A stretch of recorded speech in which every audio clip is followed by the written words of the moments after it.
Hi everyone, welcome to another episode of Queen's Court. I am so excited to have Kaya Henderson here as our guest. She is the CEO of Reconstruction, former DCPS Chancellor, and she is a co-host of Pod Save the People. What are some of those big milestones for you? I mean, my leadership journey has been very unexpected, unpredictable. Started straight out of college in the education space with Teach for America in the South Bronx, and that was an amazing opportunity that totally changed what I thought I was going to do with my life. I thought educators were crazy and why would I ever want to do that? But what happened in that middle school classroom just opened my eyes to a world of possibilities around how we could change things for kids and families. When I came to Teach for America DC, that's what started my sort of love affair with DC public schools. We were able to literally turn around what was the lowest performing urban school district in the country.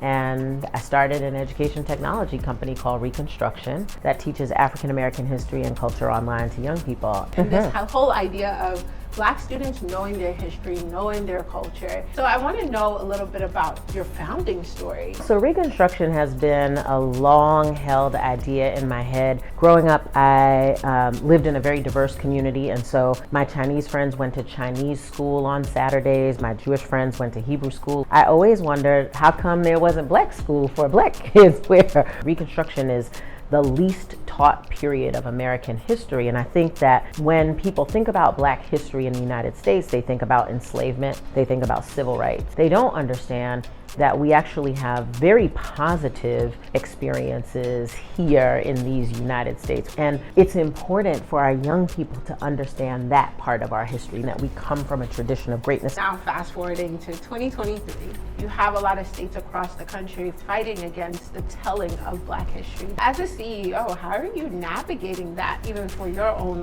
business objective, revenue growth? We've positioned ourselves in the supplemental space. We teach classes after school and in summer school and as electives and enrichment. We're really only going with the coalition of the willing, right? If you don't want us in your school district, we don't want to be there. But what I know for sure is there is a critical mass of people out in the world who actually do want this kind of content for not just Black kids, but for all kinds of kids, because Black history is American history. What I would say about how we do our work at Reconstruction is we don't center the bad and the ugly. We center Black excellence, we center Black joy, we center Black resilience, we center arts and poetry and music and all of the things that make Black people magical. That asset-based framing of the work that we do, I think, has protected us to some extent from people who are worried about us forcing their kids to feel a certain way or do a certain thing.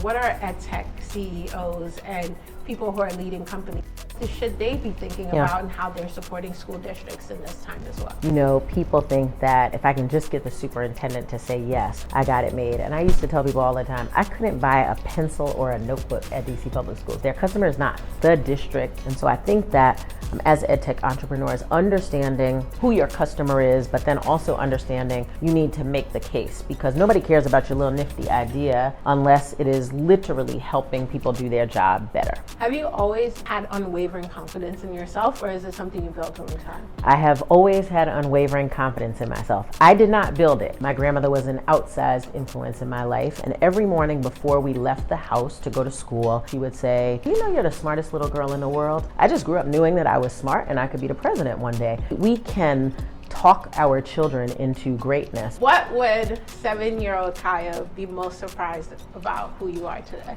I have a great group of friends. I travel. I think 7-year-old Kaya would be like, look at that. Look at her go. Thank you so much for making the time to chat with us on Queen's Court. Thank you very much. Thank you.